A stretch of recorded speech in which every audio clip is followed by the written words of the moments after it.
Hi, welcome to one of our Shin Kaisen chats. We're very, very excited to have Patrick Sensei here with us. And Anya is going to actually tell you a little bit about him. Yes, and I've taken this impressive introduction from the site. So Patrick, correct me if I'm wrong, but here it comes. Patrick Cassidy, 6th Dan, has studied art of Aikido for over 30 years. He spent more than 6.5 years living and training full-time in Iwama, Japan, with the late Morihiro Saito, 9th Dan. Saito Sensei was the longest disciple of Morihei Ueshiba, the founder of Aikido, and Iwama, as we all know, is the home of the founder's dojo and a pilgrimage site for the world community of Aikido. Cassidy Sensei has also continued his study with a number of other wonderful instructors. Cassidy has committed himself to the practice of yoga during his stay in Japan and in India. His study has taken him throughout Asia, spending over 3 years traveling through India, Nepal, and Tibet. The aspect of self-awakening and evolution are important themes of the work done by Patrick Cassidy. And as if that is not impressive enough, Cassidy Sensei has been a practitioner of art of tea for 20 years and has studied in Japan and in California. In the year 2000, Cassidy Sensei received his Chame tea name through Fukuda Sensei from Urasenko Hombu in Kyoto. And the teachings of such renowned teachers as Andrew Cohen and Eckhart Tolle and Dalai Lama have inspired the dojo's approach to the question of what does it mean to be alive and awake. This is an introduction, and here comes the first question. Could you, I think it perfectly fits the last sentence of the introduction. Could you explain what your approach actually is that you use in a dojo? Could you repeat that question again? I lost you a little bit. Could you explain what is your approach? I said the last sentence of the introduction was that some teachers have inspired you, have inspired the dojo's approach to the question of what does it mean to be alive and awake? Mm-hmm. Could you elaborate on that? Sure. I think just looking at how we frame our experience in conflict and in physical conflict or combat or any type of situation which is that we train for in learning how to defend ourselves, and Aikido being a martial art falls into that genre. Oftentimes people are kind of look at that question within the context of what's known as a zero-sum game, where there's a winner and a loser, and the idea that in order for me to be able to defend myself effectively, I have to be the winner, and that means that the other person, by definition, has to be the loser. And this actually traps people in a particular context which really doesn't lend itself to very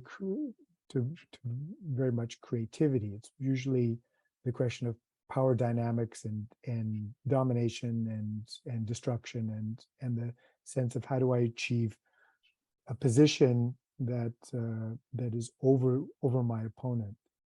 And there's definitely that domain within the martial world, but within the realm of combat, that's definitely a dimension of what we look at.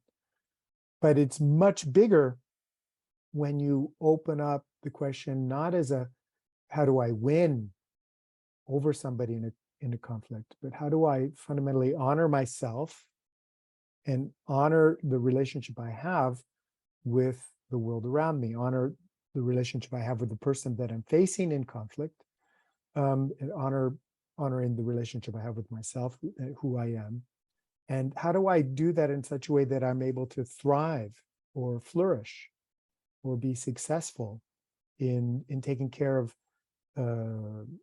my needs, my situation, the things that are important for me, my value structure, and the relationship that I live in? Because in conflict, we find conflict with people that we live with.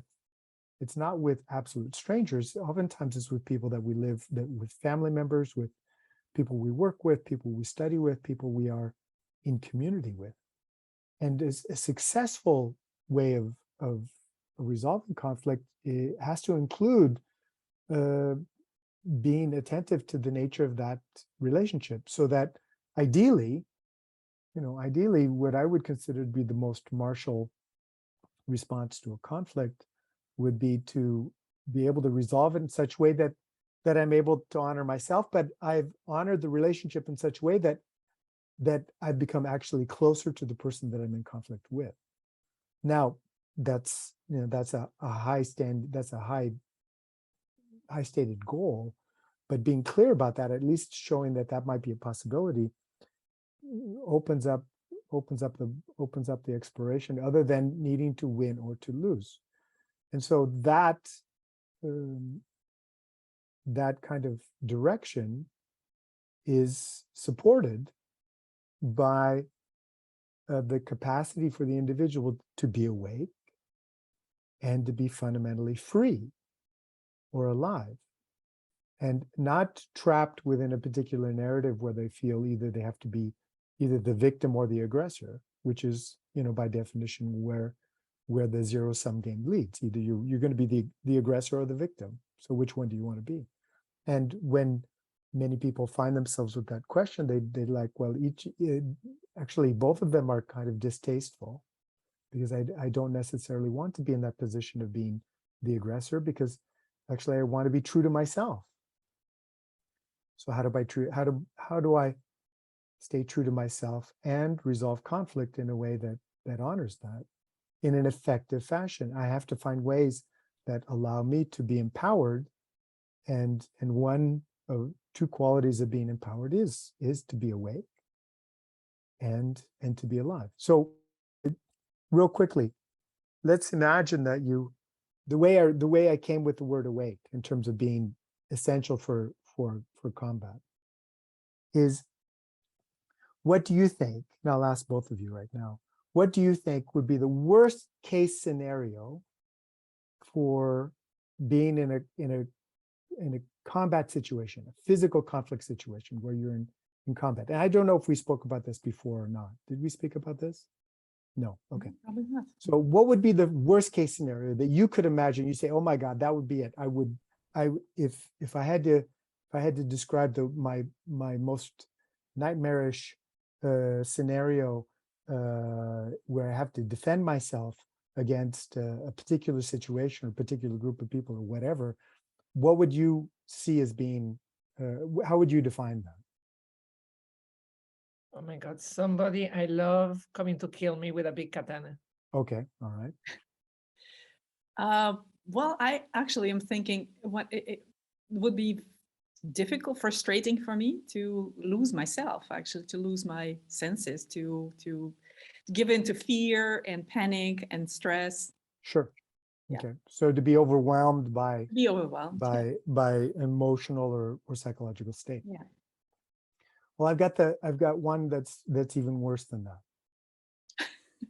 and that's simply being asleep. Being asleep. Asleep. Dead asleep in your bed. Somebody comes up, gun, katana, whatever it may be. They're looking at you and you're just like totally out. You have no capacity to respond. There's no skill you can bring to bear. No. There's nothing you can do. No. You are Right. you are completely and totally defenseless. So if that's the worst case scenario, right? What would be the best case scenario? Would be to be completely awake. Yeah. Now, most people sit between completely awake and completely asleep and function in somewhere in between in this gray zone where they're half asleep to their own narrative. They're half in their in a kind of a sleepwalking state, and a part of their senses are in tune to their environment, but a large part of their senses are in tune to whatever internal dialogue is going on with inside their head. And you can see that with many people. If you're walking down the street and you see a good friend and you call them, and they almost like look like they pull themselves out of a dream. They finally go, oh, hey, hi, Anya, and they finally recognize you. So that's that, questioning that, looking at that. If I've taught many self-defense courses, and I said, if you did anything, if you could learn how to be completely awake, that would be the best self-defense you could ever have. Far better than 1,000 techniques. And that fundamental sense of being awake to your environment in such a way that you see things happening at the earlier stages. You see, because conflict doesn't arise simply with a punch, it arises with a cascading of emotions and dialogue and things that happen prior to any physicality showing up. And when you're awake, you pick up on those things like they're quite self-evident. And so you're able to address those situations at the earlier stages, rather than waiting until they become physically manifest in the form of some physical attack. And by being in tune with that at that earlier stage, you're able to address it. You're able to make contact with it. You're able to move it and influence it in a way that honors who you are. And what's funny is the other person doesn't even know. It's you've transformed the conflict prior to the person realizing it was a conflict in the first place. I tell you one story. It was after being in Japan for a number of years, and I had lived with, or had received my second degree black belt, and I went with good friends to my old university town. We went bar hopping, and I forget how old I was. I was like 24, 25 or something, and we were going from one bar to another, walking, and we're at this one kind of cowboy bar, and I had gotten sidetracked from my friend, so I was just standing in the bar just by myself, and I was watching this guy in a big cowboy hat and boots, and walks up to the bar, and he's got a beer in his hand, and he says to the bartender, "Give me a whiskey." And the bartender looks at him and he says, "No, you're totally shit-faced. Excuse my language. You're completely drunk. I'm not going to give you a whiskey." And he says, "Give me a whiskey." And I'm watching this and I'm curious. Okay, I'm wondering how the bartender is going to resolve this. And the bartender looks at me and says, "No, no, no." And then the bartender it was a big, beautiful bar with like big wooden bar between him and the customer. And finally, the bartender just turned around and dealt with somebody else. And so this cowboy was really quite angry now for being denied what he wanted, but also treated quite poorly by the bartender. He turned just by chance. He looked me straight in the eye, and he realized I had watched the whole thing. And he's really upset, and his whole system is ready for a fight, because he's not happy. And now he's not only that, he's lost face in front of me, because I've just seen him, get shut down by the bartender. And we were like 3 or 4 feet apart from each other, not very far. And I just immediately, my whole mind started whirling on options, what to do. So one option just said to, was just to kind of like give him a slight distasteful look and turn away. And as I rolled that camera in my mind, the next scene was me getting punched in the jaw by this guy. The second scene showed up super quickly, and it's like, okay, I look at him and say, "So what's up? You want to do something about this?" And kind of face him off in the same tone he was giving me at that moment in time. And the camera rolled inside my head very quickly. It was like all happening within milliseconds. And I see myself performing a technique called the Iriminage, and him landing on the ground, smacking his head on the floor, and the hospital ambulance showing up, and me spending the night in jail. And I thought, wow, that's not a great option either. So both of these options didn't feel very good. And then somewhere out of nowhere, right? Because I had a beer in my hand, I just leaned over to him and I just tapped my beer against his. And I started drinking. You know, just with the sense of, here, cheers. You know, I get it. You know, you're out Saturday night, and something crappy happened. I get it. Yeah, cheers. And I started drinking, and he followed me. And as he's following me, he's shaking his head. And that was just an opportunity where I saw there was obviously a conflict going on, and me navigating in such a way that it didn't ruin my evening was the most important thing, as well as not ruining his. And after that, we both shrugged, said goodnight. Yeah, I mean, I don't even think we said anything. And then he took off, and I rejoined my friends. But those moments when you open up your mind to going beyond the definition of what we are taught, or what we, in a way, fantasize martial arts to be about, you know, based on movies and how we think it's about vanquishing the foe and all of these things, is really a small way of framing this question. And how do we navigate conflict in such a way we can honor ourselves and honor what we value? And that's kind of where that quote comes from. So that's a long response to your question, and but thank you for being patient, Anya.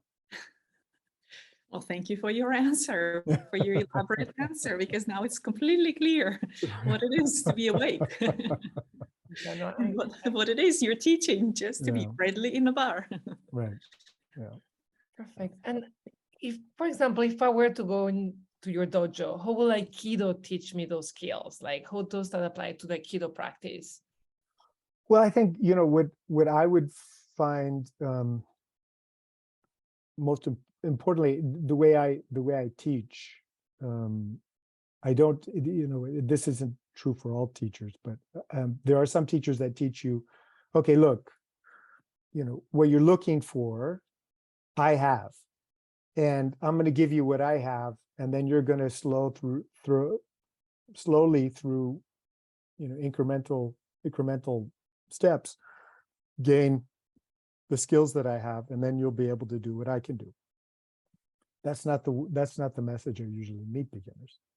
It's more like, no, look, what you're looking for, you already have.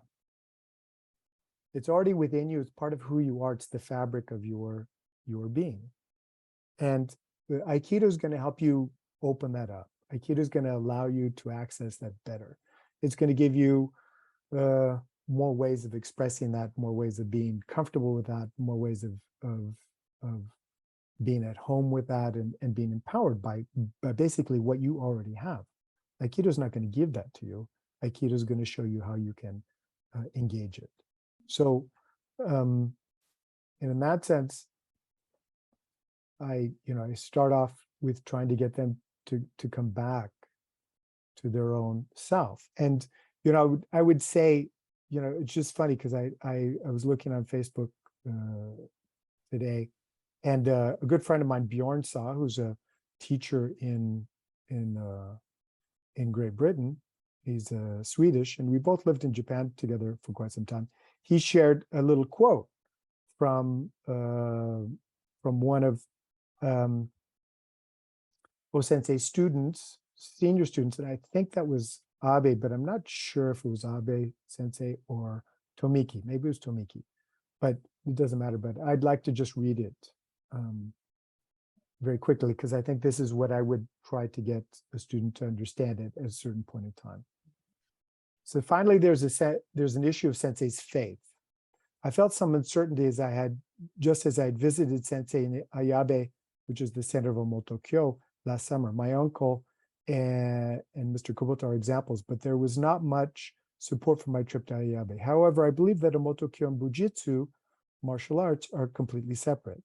While I was staying in Ayabe, I always had heard talk of faith from sensei, O-sensei, and other people. And perhaps due to my skeptical nature and from the many subjects that I could not fully comprehend, I was unable to understand this Omotokyo that is filled with miracles that surpass modern science.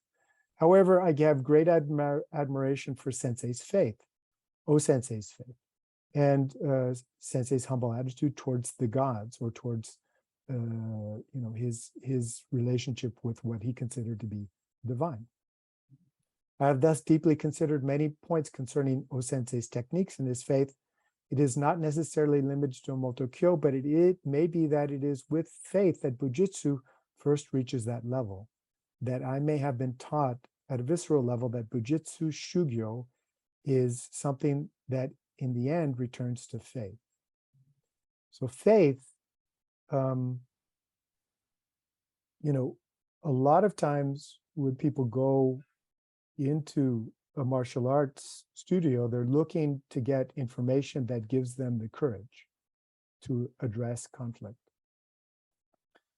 And what I would hope is that I would hope that that the way we present Aikido, that the Aikido actually gets them to return to themselves, gets them to actually access their own ability to see and operate and to function and have faith in their own state of being. In a way, it's already part of who we are. We operate to a certain degree, in my mind, already from a certain level of faith. We have faith when we take a breath of air in. We have faith when we take a step forward. We have faith when we eat a meal. We have faith when we engage with the world around us. We can't check to see if it's safe. We have faith that it's safe. We have faith that our bodies will function. We have faith that we will have the skills to handle the next moment. We live in faith, and Aikido is meant to kind of increase that capacity to engage with a greater sense of being centered in this mysterious thing that we call life. It's not about trying to know every possible attack from every different situation and have an answer to every situation. It's kind of understanding that if I align myself with the sense of being in the right place at the right time for the right reason, and I'm fully there, I will respond in the best way I possibly can. And then Aikido serves that. The technique serves that. But the faith comes back to myself. The faith doesn't necessarily come back into the technique. The faith comes back into myself, and then the self expresses itself through the techniques. Then you use anything you have. It's not about a technique. It's about being again in the right place at the right time in a conflict for the right reason, and that enables a person to, in my experience, respond in the most intelligent and effective way possible. Does that make sense? Yeah, makes sense. Okay. But now I have the next question is, we're Sure. here, of course, to talk about conflict. This is what we announced. And now you're talking about faith and it's about the definition of the conflict. Usually with somebody else. There's me and there's somebody else, you, whoever, and there's a conflict between two people. But when I hear you speaking about a faith, I'm thinking, hey, conflict is also losing faith in yourself, losing that connection. Is that, anyway, this is just my ideas, but could you explain what you see as conflict, what you define as conflict?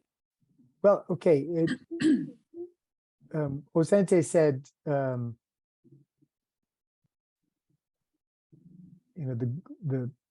one of the fundamental principles of Aikido is to end the discord in one's own mind,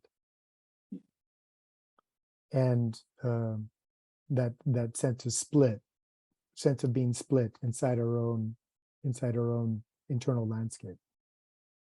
And And I think therein lies a great amount of exploration to look at about how do I become at home with my internal landscape? How do I engage how do I recognize that that my whole system is one integral experience? And when we get split into the voices that say yes and the voices that say no, and we often line up with either one side or the other side, and we consider, okay, these are the voices I want to honor, and those are the voices that are bad, and those are the voices I don't want to listen to, and this is illustrated in the great metaphor of having an angel and a devil on your shoulder, and one time you're over here, one time you're over there. But fundamentally, all voices that show up are coming from one source. They're all coming from the source of who you are, from life itself. Now, some voices, we have mature aspects of our psyche and mature perspectives in certain areas of who we are, and in other areas we're less mature. Perhaps, we have more challenges that we've dealt with, and we haven't fully grown through those challenges. But whatever the case is, whatever is showing up in terms of voices is part of myself wanting to contribute what it considers to be valuable. And when I explore that at the level of faith, and I recognize, okay, I'm not at war with myself, but basically it's my whole system wanting to share everything that it considers to be valuable at the same time. And sometimes the interpretations of one voice versus another voice seem at odds with each other, but the original source of everything is that they all want to honor the system that they are a part of. That's who I am. So having faith in that allows me to be at home with that that conflictual situation, that ability to kind of navigate the what I consider to be the good parts of me and the bad parts of me, the parts I'm attracted to, the parts I'm repelled by, but being able to actually welcome all those voices in one complete way, acknowledge them, actually brings my system into the best place it possibly could be, because I'm completely supported and engaged with all the different perspectives that are showing up. And that allows me to function in the best way, rather than being split inside myself. It's an act of faith to include all those voices in one. And it doesn't mean you have to get all the voices to agree. It's just to recognize that there are different perspectives simultaneously being held. Now, when you're working with somebody you're in conflict with, at the ground level, and the metaphor that I work with is to be facing somebody that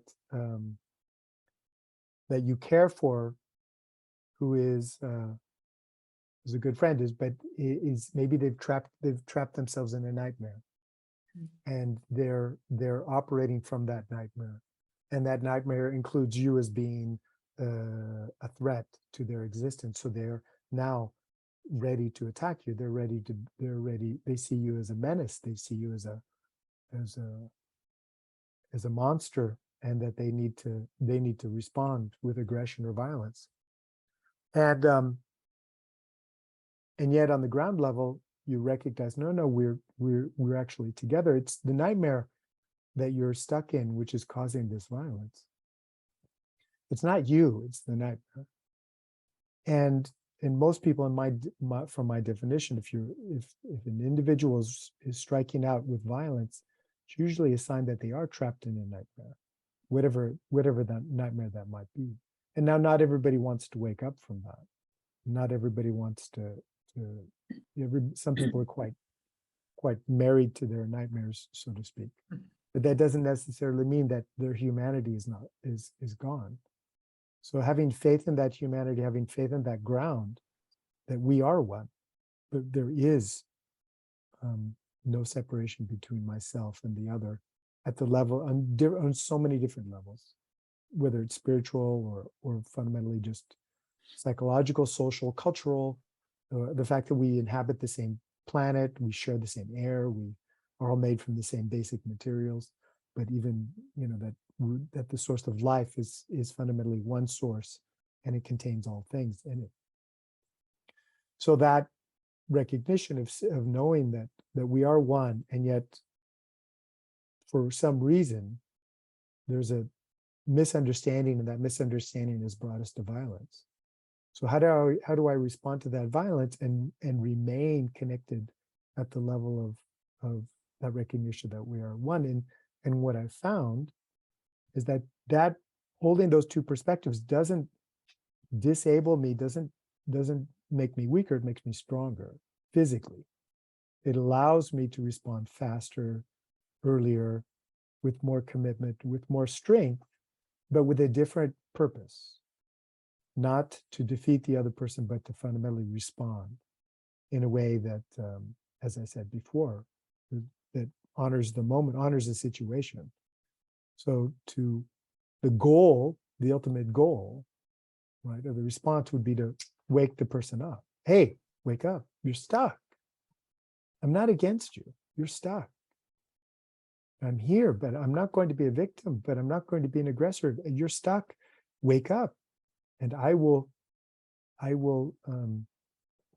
respond. There's one response. There was a time when I was traveling in India, and I was waiting for a train. It was the middle of the night in a border town with Nepal, and there was a number of outdoor kind of food places to eat, and I had gotten, it was quite hot, really hot, very muggy, hot, stifling. So I went to go get a soda, and I was standing there by myself across from the train station, and I see this young kid, maybe 12 or 13, run out of a group of men. He runs out, and he's visibly upset, and he grabs a big kitchen spoon, and he runs back into the center of the group.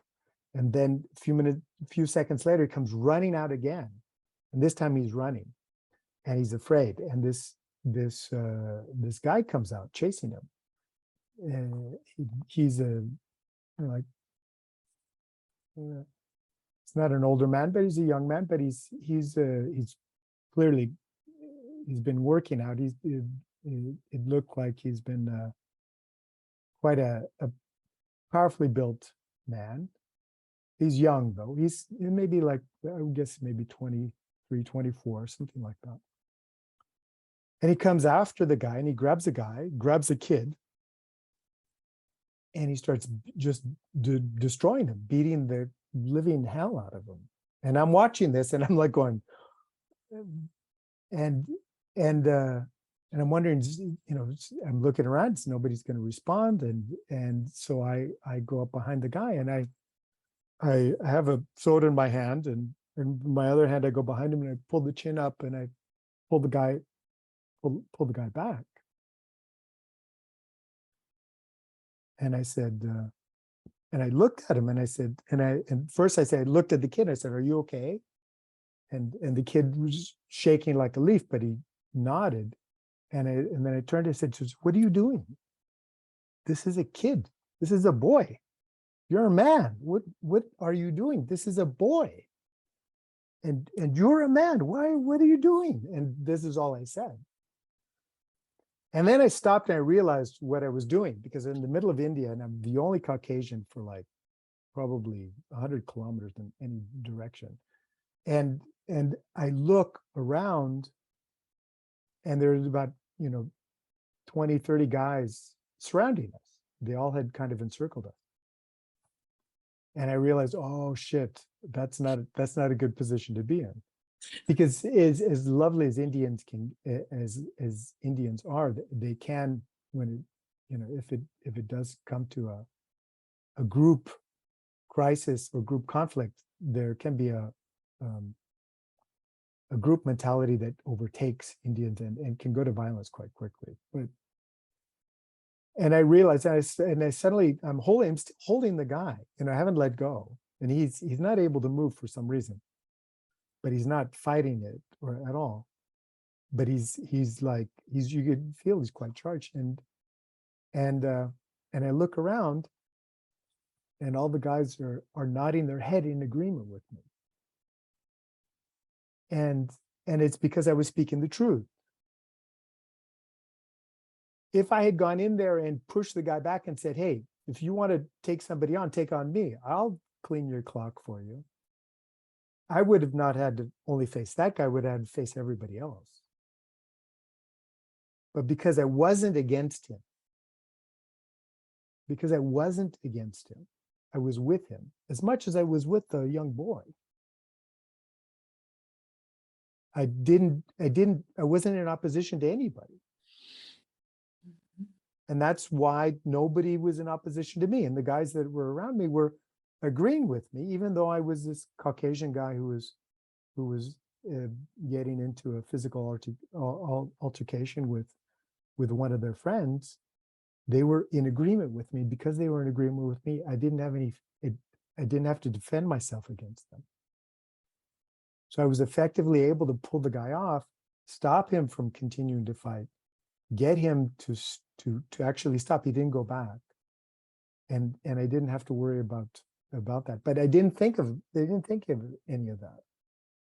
I just did it. And then later it became obvious. But if I'd gone in there in any way, shape, or form as a fighter, I would have gotten killed, because that just would not have flown. I would have had to go step back and just let the kid get beat up. Yeah. Because there's nothing I can do. There's no way I'm going to be able to fight off 30 guys. And because I didn't go in with the idea that I needed to take on somebody and show them why they, there was none of that. But I needed to do something. I couldn't just sit there. And so that's what enabled me to be able to navigate that without having to defend myself in against the group that was watching. So I think that best illustrates what I would say is faith. Amazing. Yeah. That's a beautiful way of putting it and very clear. Thank you so much.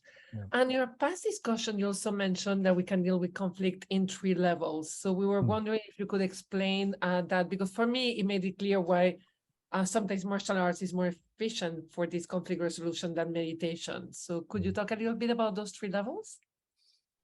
Well, the 3 levels are dealing with,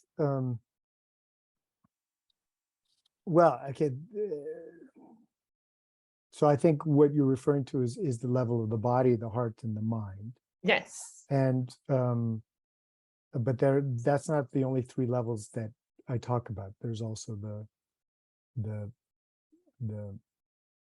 manifest, the hidden, and the divine. Those are another 3 levels. But in terms of the body and the heart and the mind,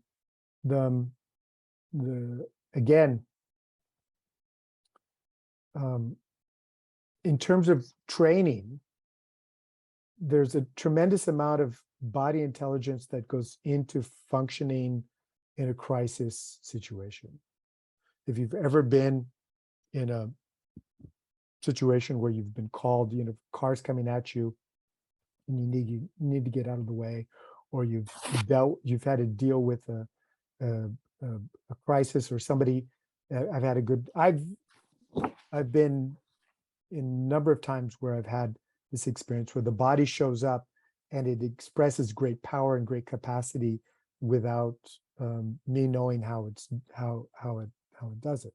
I've even had a good friend who's lifted with another person, lifted a Cadillac car off a person who'd gotten crushed by it, and literally lift the car up off the person, and he had no training whatsoever. I've seen a mother jump over a 2-meter fence with one hand when their child was feeling threatened. I've seen radical things. I've done radical things. And in Aikido, oftentimes what we try to do is we try to get the mind to control the body to do what the mind thinks it should do. And of course, there is a certain kind of discipline about, opening those channels up and getting the body to respond in more effective ways and learning techniques and all of those things. And that's all good. And I don't necessarily mean to demean that, but there's a tremendous amount of intelligence in the body, and that intelligence needs to be honored and allowed to function without the cognitive mind attempting to control it. Because if the cognitive mind is attempting to control it, the body will be too slow. The body will always follow thought and or habit. Now, habits may be good habits or bad habits, but if they're habits, they're not awake. They're automatic. We're not looking to respond automatically. We're looking to respond spontaneously. And you see lots of videos that illustrate this idea on social media, where a parent will save a child from an oncoming truck or car, and they move with effectiveness that's beyond their true capacity, and they're just like beautiful to watch, and they get out of the way in amazing fashion and have no training whatsoever, and all of that intelligence exists at the body. Now, so honoring the body and allowing the body is that first step. Then the next comes to the heart. So the heart is where we oftentimes don't allow in conflict situations or combat situations, we kind of maybe close the heart or deaden the heart or try to become, in a way, heartless. But actually engaging the heart is a tremendous source of strength, a tremendous source of strength. I do a course for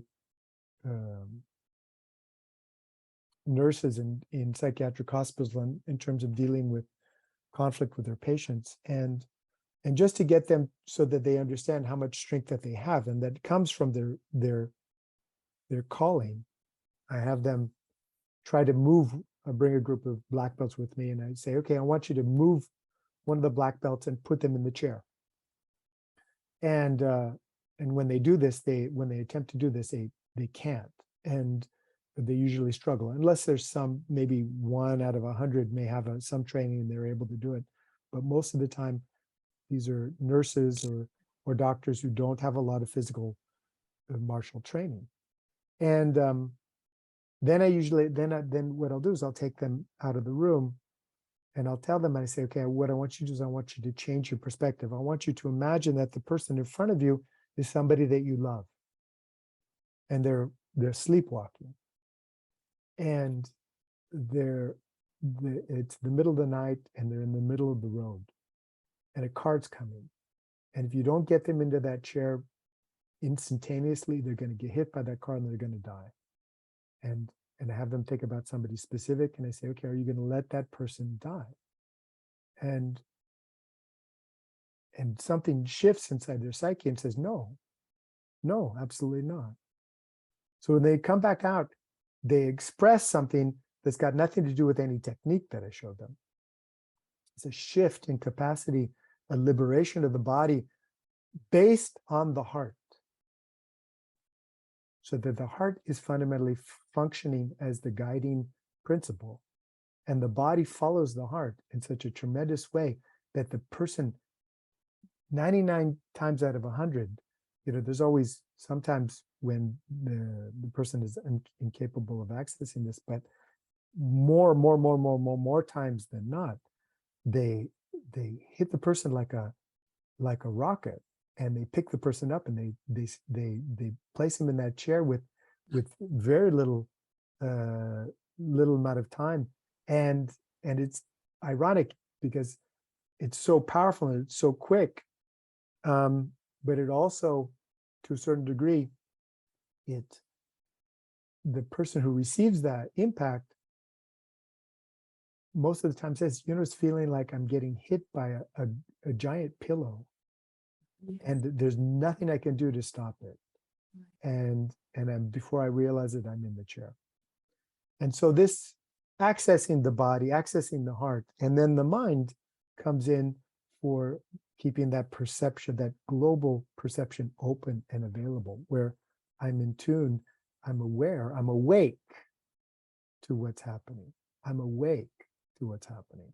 And that effortless ability to just simply be in tune and awake to my surroundings, centered in my heart with a body free, is a very empowered state of being.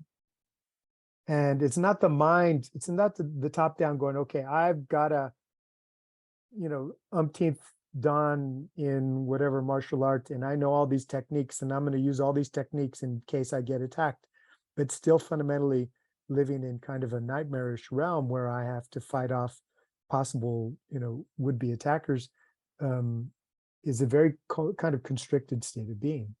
But when you're awake and you're grounded in your heart and your body's free, it's a place you can also welcome people. You can engage the world around you with generosity and care as much as you can engage it with power and clarity. And you don't have to change, into another state of being in order to access that power. It comes from who you are. So beautiful. Yes. Great. And I remember I did this exercise with you, and you called me and you instructed me that if you don't, what was it? The guy was not supposed to lift his hand. Right. Yes. It was a big guy. That's right. Yes. Yes. Yeah. And I don't know what happens, but indeed something happens. And so that was, I'm on the ground with the guy, but he cannot lift his hand. Right. I gave you the visualization that he was somebody that you loved, and he was in a crisis, psychological crisis, and he had decided he wanted to end his life. And if he could raise his hand, he had a gun in his hand. If he could raise his hand, he would be successful at ending his life. You had to stop him from raising his hand. Yeah. And so you're aware when that shift happens, we're outside the box. We're not using technique. No. We just do what we do. Zero technique. And it becomes much more powerful than if I'm trying to apply something that I know.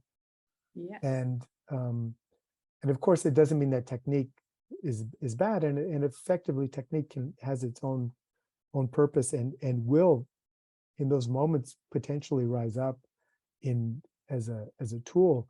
But you're not trying to use a technique. You're just, you know what you need to do.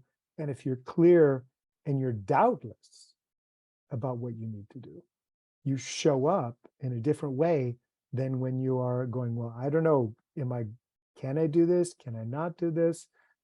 He's bigger, he's stronger. How am I going to do this? What kind of technique am I going to do? You're too busy. It doesn't work. But when you go, okay, this is my husband, this is my father, this is my uncle, this is my brother. And no, I'm not going to let him kill himself. Are you crazy? No. And then boom, you're suddenly there. And you're like, you do everything you possibly can. And you just engage. And there's no doubt on what you're going to do. There's no doubt on how much you're going to give to it. It's just clear. And but that comes from the heart. It doesn't come from wanting to destroy the other person. It comes from wanting to preserve what we love. And there's a tremendous depth there in terms of what it means to be powerful, but you're not powerful against, you're powerful with. Yeah, this is so beautiful. Yes. Honoring the body, just to summarize, honoring the body, opening the heart, and being awake. Yep. There you go. The 3 levels. Beautiful. It sounds simple, and it does sound simple, but that doesn't mean it's easy. No, it's not. No. And not to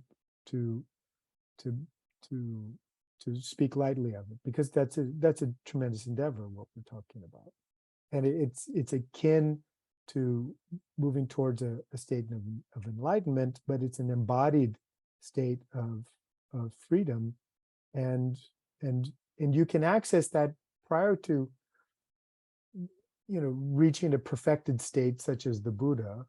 You don't have to be an enlightened Buddha in order to be able to start to operate from this place where we are grounded in who we are and why we're here. Perfect.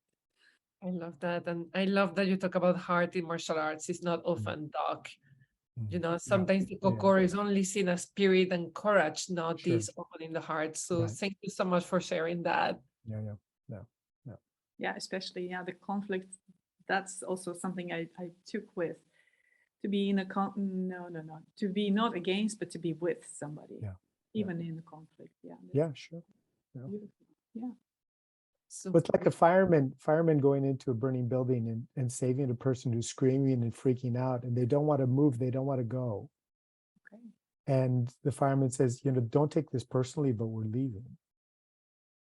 And the fireman expresses tremendous power and tremendous skill and tremendous engagement, despite the fact that maybe the person's physically resisting. And it's that kind of power. Yeah. Yeah. Superhero power. Yeah, in a way, yes. Yes. Sure. I'd made a joke. I said Aikido gives you that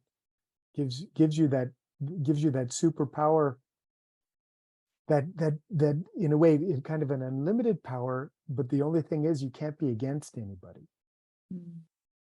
Which is really hard for people to kind of grasp, because we function always in opposition to something, to someone.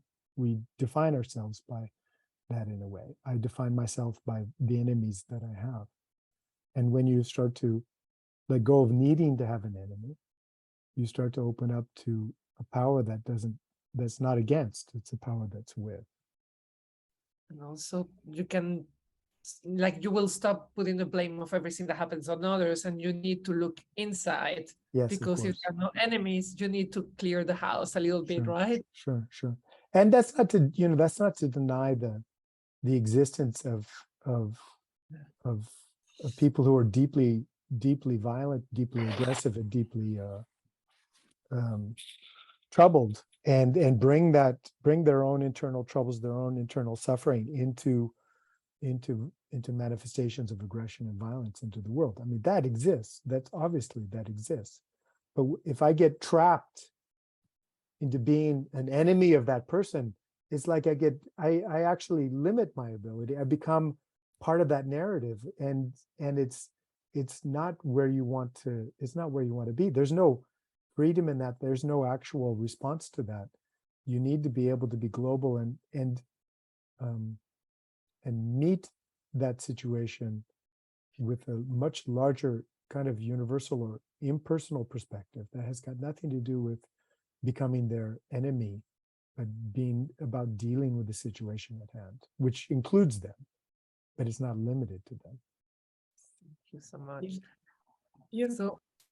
So beautiful. We want to end the interview with a question we ask everybody, depending on the martial arts. So in Iai, we ask, what do you cut through, with the sword? What is it really cutting? In this case, when it comes to conflict, what do we cut through with? And it's a little bit of a metaphorical question, probably. Sure. No, I get it. And I think, what there are a lot of, there's a philosophical kind of exploration in Japanese martial arts, and you've probably heard this, Natalie, within the Iaido as well, of what's known as a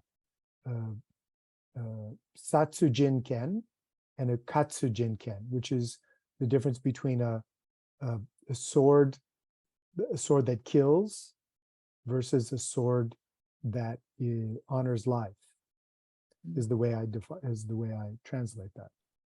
And so the sword that cuts through conflict, for me, in meditation and in Tibetan Buddhism and Japanese Buddhism and even in Hinduism, the metaphor of the sword, the image of the sword represents wisdom. And and specifically the sword of Fudo-myo, which is meant to represent wisdom. But what I would not use the word wisdom. I would use the word which includes those three levels that we talked before. The sword of appreciation. To be able to appreciate the situation, to appreciate where the person is coming from. It doesn't necessarily mean you agree with them or that you're in any form of agreement with them, but you in a way you get them deeper than they get themselves. And to appreciate what's going on with them, and even not necessarily to know the details. You don't have to know the details of their story. It's not like you have to do a psychological assessment, but to feel them at a deep level in a way that I would use the word appreciation, because appreciation deals both cognitively, you get it, emotionally you get it, and even physically, somatically you get it. And you appreciate the situation, you let it all in, so you're receiving all that information, and that information informs you. And but that appreciation also goes inside too, because you also have to appreciate yourself. You have to appreciate, so why am I here? What am I doing? Where am I going? And all of this happens not through a long process of elaborate thought, but more in the same way that like you're drinking that tea, you taste it. You taste it. You allow it to come in. You taste what's going on. You taste the other person. You taste yourself, and you get it. You're not holding anything back. You let it in, and as you let it in, you're informed by it. And when you bring, probably the most, the most incredible kind of confrontation that you can meet is to see somebody that sees you deeper than you see yourself. So I'll leave you with this one last story that I really love, and this is again about traveling in India. It was after my first visit, and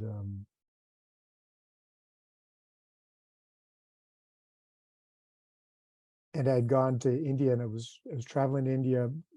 I think it was like 22 at the time, and back then India was still a lot of poverty, and I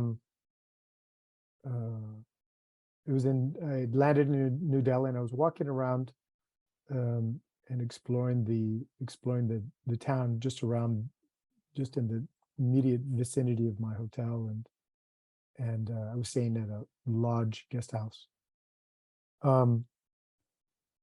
And I was walking, I really, didn't have anywhere necessarily that it was going. And then I was walking through a crowd, and I felt somebody tap me, get my attention on my leg. And I looked down, and there was this young man, maybe a little bit younger than I was, not much, but he had no legs. He had legs up to his knees, and his arms, he didn't have any hands. I mean, I think he had palms, but he had lost both the use of his legs and his hands. And he was kind of on a square skateboard thing with wheels. And I looked down at him, and I immediately had the feeling, okay, at first, you go through all that, those emotions that, this is the first time I'd met anybody like this face to face. And I was thinking, well, what a tremendous gulf between him and I. I come from privileged life. I have all this, the world is, I was able to travel the world. I had great health. I was able to do what I loved. And here was a person that obviously had hardships that I couldn't even fathom. And I looked down at him, And he looked at me, and he looked at me from a deeper place within himself than I looked out from myself. He was more centered, more at home in his own skin than I was in my skin. And I realized that he had something that I did not have. It wasn't that he was more intelligent or he was, he didn't, I had no idea of what his worldview was about or anything like that. But there was a depth to him that I saw within his eyes, that he was looking from a place deep within himself. And he was at home in himself. He was more at home in himself than I was in myself. And I recognized that is a quality that I think is very valuable. And what I felt, okay, this is something that I want to strive to be with, to be at, because it was so unsettling to meet somebody that I had, initially a lot of pity for, and then suddenly I'm reversed and I'm having a recognition. Well, actually, you have something I don't have, and it didn't deny the gulf of what between us, but it was something that that also touched me in a big way. And so it goes both ways. As you look outward, you look inward, and the sword. They say, the sword cuts in both directions. You look in another person's heart, but when you look in another person's heart, you're looking within your own too. You have to be willing to do that. It can't just only be directed outwardly. But when you look, there's that famous samurai quote, and I know I'm probably going to get it wrong, but if you don't know yourself and you don't know your opponent, the combat's going to be a mess. If you know yourself and you don't know your opponent, you'll win about half of your battles. But if you know yourself and you know your opponent, you're going to be able to master the situation at all times. So in order to know the opponent, you have to know yourself. And as you know your opponent, you're feeling yourself. So that sword of appreciation that cuts through the conflict to feel into the other person means also you feel into yourself, and that is a empowering capacity, but it's not always pleasant. It requires a tremendous amount of willingness to look within. It's easier just to kind of shut your eyes and hit back. Wow. Yeah. You're speechless. There's some depth to it, yes. So Yeah. anyway, thank you for the questions. I deeply appreciate the opportunity to share. I don't mean to be so long-winded, but It was worth every minute. We know we went over time. We really appreciate your willingness to explain all of this. It was very beautiful. So thank you so much. cool. It was beautiful. Thank you, guys. Yeah. Thank Great. you. And of course, Natalie and I, we come from the Reiki background, and lots of things which you are saying are very recognizable. And yeah, it's all about the same, more or less. So I Yes. appreciate you explaining the same things, but from a different point of view. No, good. Well, thank you for the opportunity. And you. yeah, Yeah. good. And I was looking at Facebook. There was a question, but I guess it's lost its Timeliness. what's that? Well, it's timeliness because it's what we Yeah, were asking right. about Aikido to become awake. That person asked, is there any other way of being in contact with yourself? Yeah. Of course there is. Absolutely. Come on. It's just that Aikido is, from my perspective, the founder of Aikido had that penetrating insight, that enlightened perspective of unity, and that he was one with all things. And then his martial arts training followed that enlightenment into an expression that became Aikido. And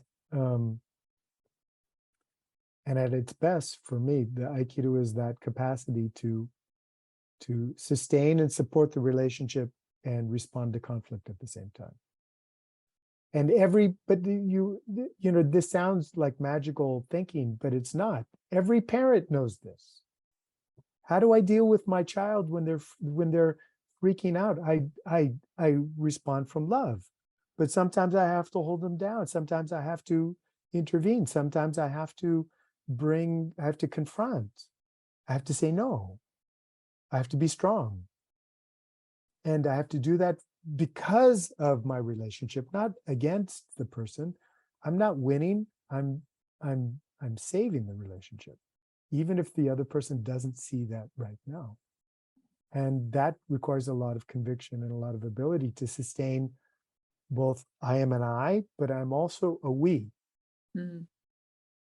And every parent, every teacher, every facilitator, every healer, every doctor who functions with somebody that they're dealing with, and they're trying to sustain the relationship, and they're having to do it in ways that maybe confront or are challenging in the relationship, has to sustain that dual perspective of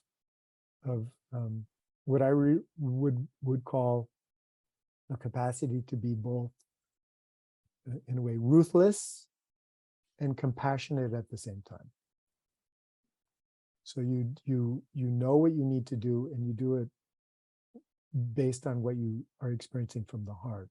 It doesn't mean you're perfect, but you're doing the best you can, and you do it with the sense of wanting to honor the relationship, and you move from there. That's very beautiful. Yes. See some people saying thank you. Wilbert Sluiter says thank you, Ruud. Colton, I think. Maybe somebody you know. Okay, all right. Yeah.